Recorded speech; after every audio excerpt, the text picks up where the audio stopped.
नमस्कार, मैं विनोद कुमार झा महात्मा गांधी शिक्षण संस्थान से आज वर्ग 8 के लिए अभिलाषा पाठ पुस्तक का पाठ संख्या 3 जिसका नाम है अपना अपने पराए पाठ को पढ़ाने जा रहा हूँ। इस पाठ का समरी आप लोगों को पहले मिल चुका है पहले वीडियो में।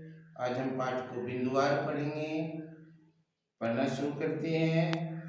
प्रस्तुत पाठ को आपके पाठ्यक्रम में सम्मिलित करने का लेखक का उद्देश्य है कि अपने पराये की भावना को दूर करना। हमारे हृदय में अपने पराये की भावना नहीं होनी चाहिए। एक दूसरे की सहायता के लिए हमें अग्रसर होना चाहिए, तभी आवश्यकता पड़ने पर हमारी सहायता के लिए कोई आगे बढ़ेगा।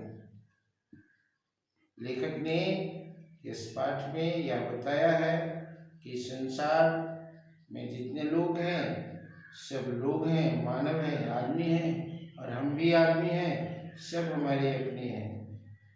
कहानी पटना मेडिकल कॉलेज अस्पताल में आज लोगों की भीड़ को देखते ही बनती थी। बाहर सड़क के किनारे कार, टैक्सी, स्कूटर, साइकिलों का तांता लगा हुआ था। स्त्री पुरुष बच्चे बूढ़े सभी अस्पताल की ओर आ रहे थे।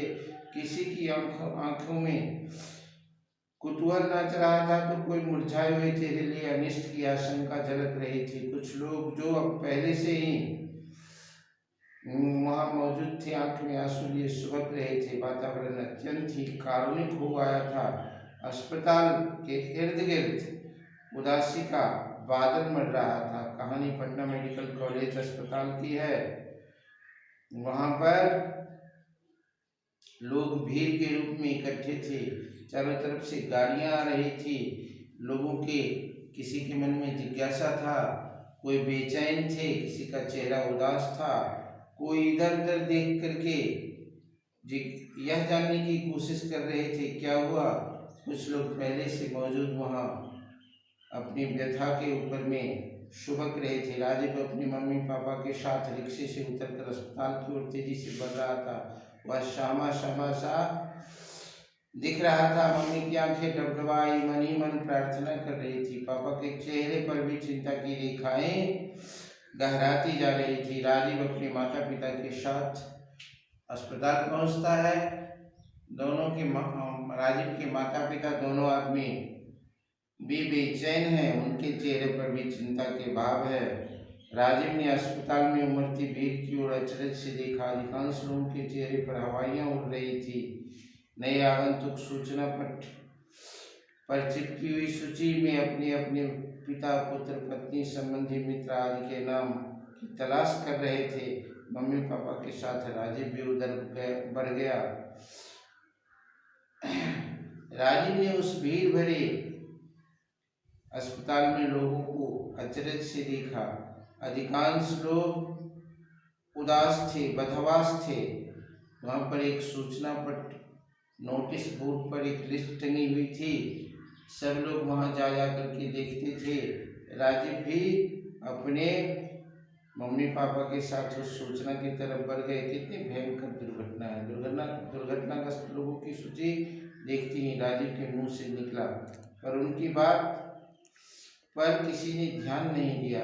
राजीव ने उस लिस्ट को देख करके परेशान हो गया।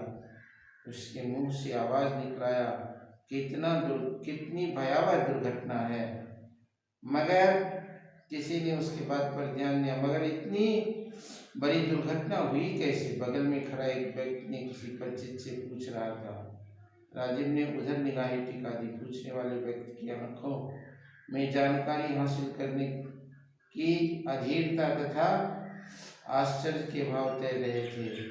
कोई आगंतुक किसी से पूछ रहे थे कि आखिर यह दुर्घटना हुआ कैसे। राजीव भी उधर देखने लगे। आगंतुक की आंखों में उस दुर्घटना की जानकारी लेने के लिए बेचैनी थी। आपने आज समाचार पत्र नहीं देखा? पलामू एक्सप्रेस पटना आ रही थी। इधर से एक मालगाड़ी उसी पटरी पर जा रही थी। बस दोनों ट्रेनों में भिड़ंत हो गई। परिचित व्यक्ति के मुंह से मुंह खोलने से पहले ही बगल में खड़ा एक दूसरा युवक ने सामान्य ज्ञान पर गर्व करता हुआ बोल उठा, उस आगंतुक को जिसने दुर्घटना की जिज्ञासा लेना चाहते थे, उन्हें एक छात्र ने अपने सामान्य ज्ञान को प्रस्तुत करने के लिए उस आदमी से कहता, आज अपने पेपर नहीं दिखा। पलामू एक्सप्रेस और एक मालगाड़ी में भिड़ंत हो गई।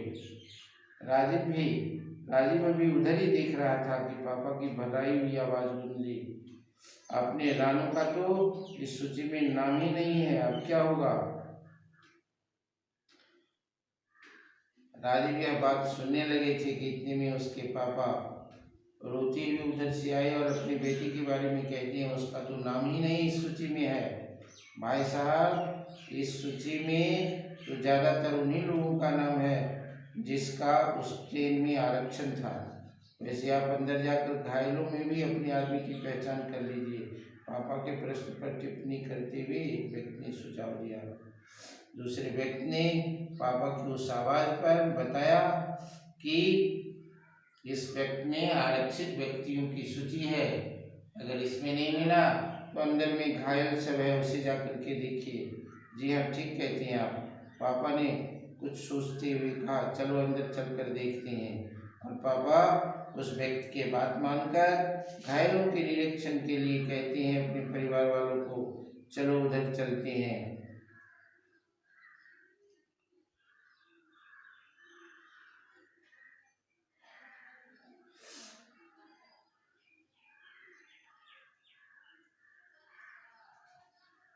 का पहला भाग इतना ही। बची हुई भाग को दूसरे पाठ में आप लोगों के सामने प्रस्तुत करेंगे। धन्यवाद।